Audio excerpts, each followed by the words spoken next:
Yeah, welcome back to the lectures.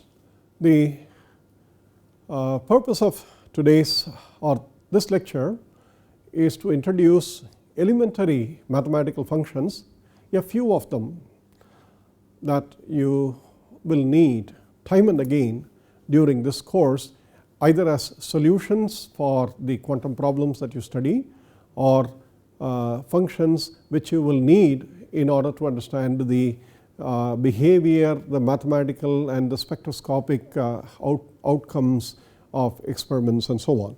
So, let me start with something very elementary, and this lecture is titled Elementary Mathematical Functions Used in Our Course. It is not exhaustive. In 20 minutes I cannot say too many things.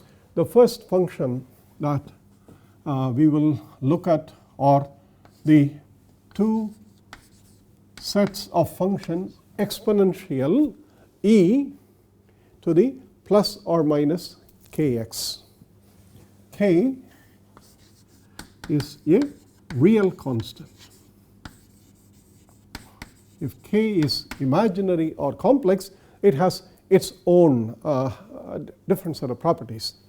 K is real constant. Let us look at what the exponential actually means. I think most of you remember the plot when we picture the exponential as a function of the variable x, and you write this the y-axis as exponential k of x. For a given value of k, if you plot this function, obviously at x is equal to 0, this function has a value 1. So, we will start somewhere here, some scale, and then you can see that if k is positive, k is greater than 0, then this is a growth function. Okay, growth, meaning that the function increases in its value as x increases. Now, that is for one value of k. Now, let me call that k as k0, some constant. Now, suppose I have a different value of k, the function may again start from 1, but it may grow something like this, okay, or it may be slower for another value of k, or it may be really fast. Okay. So, let us do it by making this as k0, k1, k2, k3 as some different values of k. What is the relation between these? It is quite obvious that this grows much faster for a given value of x than any other function. Obviously, k3 is larger than k2, then k1, then k0.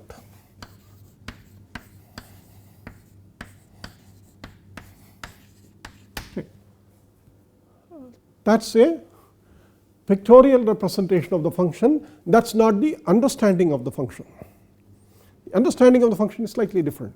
I mean, if we know that the constants are in this order, the function when it is plotted looks like that. What is the understanding of the exponential growth? Let us try and understand this function. Okay. Now, the way to see this is to consider this particular case, namely for x. We start with 1 when x is 0. At a time, at a particular value of x, okay, the function reaches some value here. When x becomes, this is x1 to x1.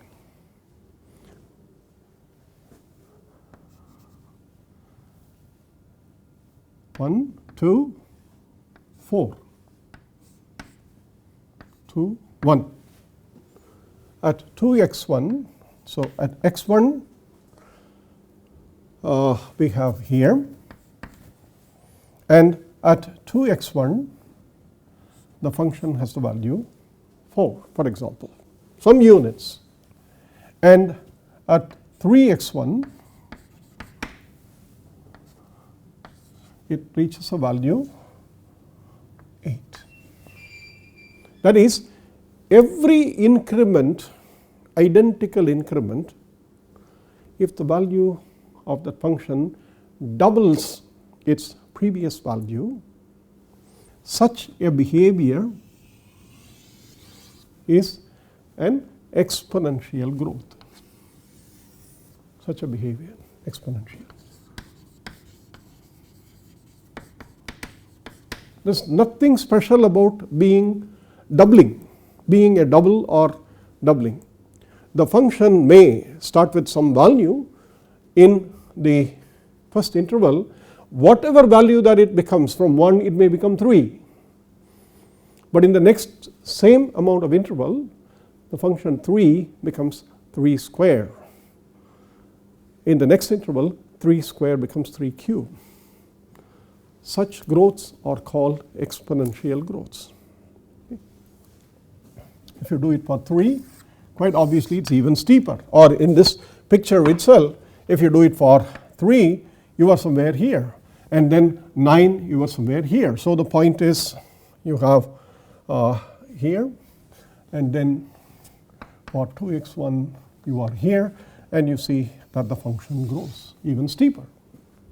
This is what is meant by k. This is what is implied by k. K tells how fast, in what ratio that the function grows with respect to the variable x. Okay? This is for exponential growth. Now, what about k less than 0? That is negative, which we call as exponential decay. Okay? E to the kx, k greater than 0, growth. K less than 0, it's decay. Of course, in both cases, k real. So you have e to the minus some value of k, whatever is the number of x. Okay? Okay. So if you plot this, it has exactly similar but an image kind of a picture. Okay? We'll start with x, and e to the kx is 0, that is, it's 1. Okay? And suppose for a value x1, the function becomes 1/2, 1/2. Then that's a value. For the same interval x1, that is 2x1, the function decreases by the same fraction. 1/2 becomes 1/4. That's that. 1/4 in the next interval, identical interval, 3x1 becomes 1/8. Okay. Such a behavior, if you connect, is exponential decay. That's also exponential. That's the nature of the exponential function.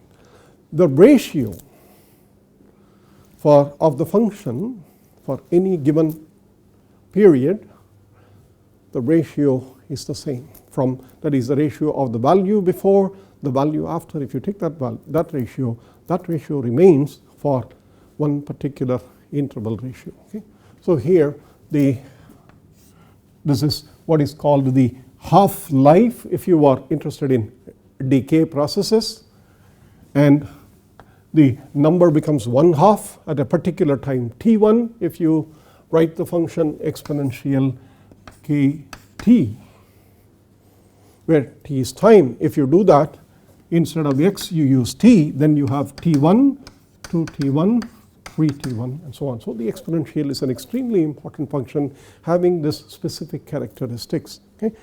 And the derivative of an exponential d by dx of e to the kx is k e to the kx, that you should know, and the integral of 0 to some constant c1 finite value of an exponential kx dx is obviously, you can calculate that. Okay? If you do not put the limits, you know that it is going to be 1 by k times e to the kx. Therefore, you have to be careful that this integral is for a finite limit. If you go from, and if k is positive, if you go from 0 to infinity, this is infinite. The function is unbounded. The integral is infinite. If it is negative, you know that 0 to infinity, if you have exponential minus kx, you know what the answer is. It's 1 by k. Okay? So the properties of integration, the properties on differentiation, and the simple nature of exponential is one extremely important function for you. The second function that you need to worry about is also an exponential, but it's not called an exponential,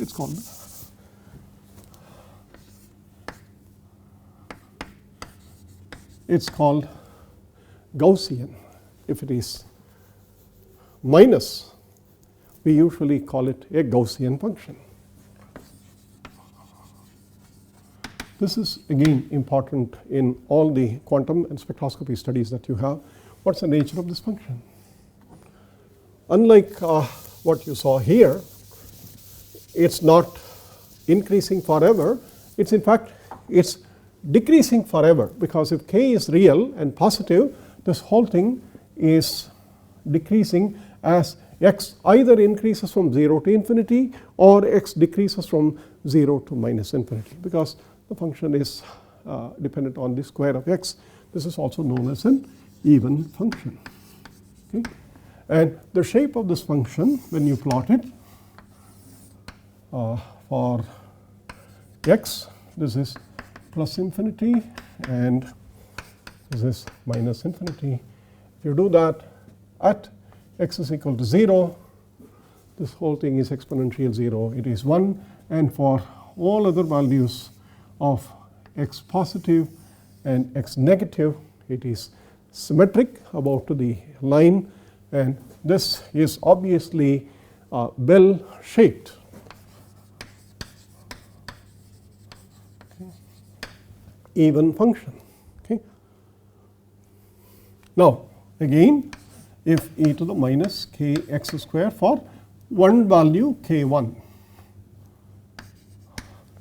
Suppose I want to plot this for another value k2, where k2 is less than k1, it's quite clear that for any given x, this will be smaller because k1 is more than k2. This one is smaller, this one is slightly larger, and therefore you can see that the function that if k2 is less than k1, you will have a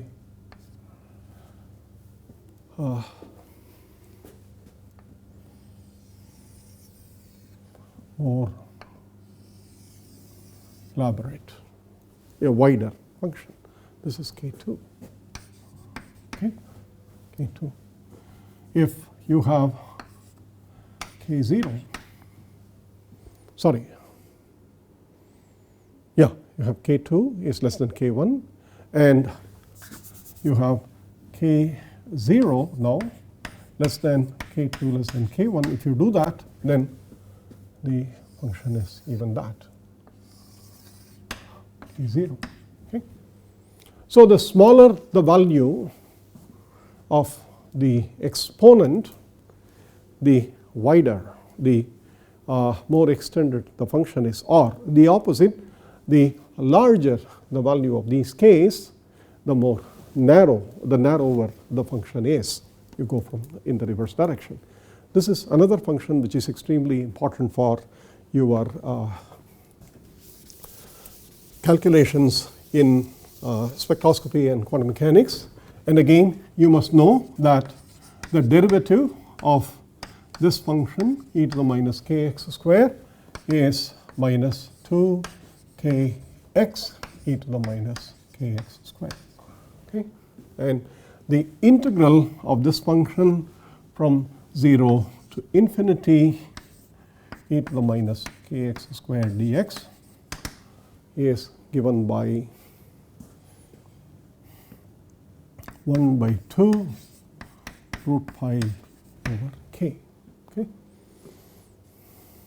This is a property, and this being an even function, you can also do the integral of the same function between the entire x coordinate e to the minus kx square dx, and that is exactly twice this integral. It's root pi over k. Okay. So these are standard integrals known as Gaussian integral. Okay. This is another function that you would need in studying the properties of harmonic oscillators and quite a lot in understanding spectroscopic line shapes and so on. So basic properties you should be familiar with. There are similar functions that we will see which are slightly modified from these functions, namely multiplied by a polynomial. Instead of e to the minus kx, we may have an x multiplying e to the minus kx. F1 of x, some function. We may have x square e to the minus kx and so on. Okay? Many such functions. And also for the Gaussian, we will have e to the minus kx square, and we will have x e to the minus kx square. We will have x square e to the minus kx square, so on. These are functions which we will see time and again in the limited 6 to 8 weeks course, and the properties and the shapes of these things should be known to you. Go back and draw some of these things. Let me draw 2 of them before I conclude this small introduction to the mathematical ideas. Suppose we want to plot x e to the minus kx. Okay. For some value of k, and we will do that for the positive segment. Please remember, we can't try to do this in the negative segment, that is for the negative values of x. You see that the exponent, this whole thing becomes positive, and therefore e to the positive number keeps on increasing. Therefore on the negative side, this function increases beyond limit for very large values. Therefore we will stay from 0 to some positive values, and you can see that at x is equal to 0, this is 1, this is 0, therefore the function is 0. Okay? And for any other x, as x increases, this increases, e to the minus kx decreases, and therefore there is a competition between x and e to the minus kx up to a point, and that point is obviously called the maximum of that function. And after that point, the exponential minus kx drops off so much more quickly than x increasing that the competition is lost. The function decreases forever, and therefore there is a maximum, and then the function goes to 0. Okay? And how do we determine this maximum? We take the derivative of this function e to the minus kx x, and then set that equal to 0. Then you will find out that the function has a maximum. Okay? The derivative of this is clearly, it's a uv, so you can do that, and when you set the derivative to be 0, you will get a value for the maximum. Okay? So that's the maximum here. That's an exercise. Calculate the maximum.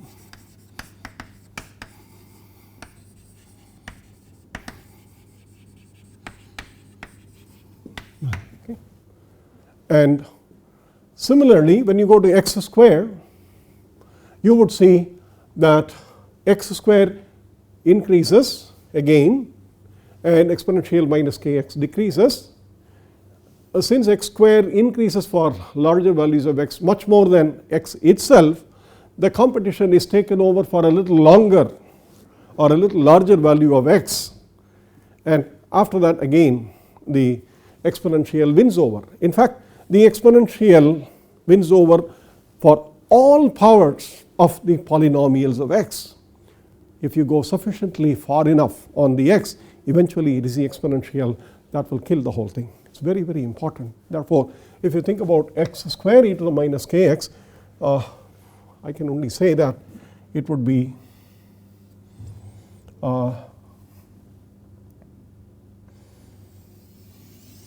somewhere else. The maximum would be somewhere else, okay, farther away maximum, and the value of this will also be different. Okay, so these polynomials multiplied by the exponentials are extremely important in understanding the wave functions and the properties of the wave functions for hydrogen atom. The polynomials involving the Gaussian and the polynomials in front of them, x and x square and so on, are important in understanding the harmonic oscillator and other elementary models in quantum mechanics. Therefore, please keep this in mind, and please attempt some of the exercises given at the end of this lecture. Until we meet next time, thank you.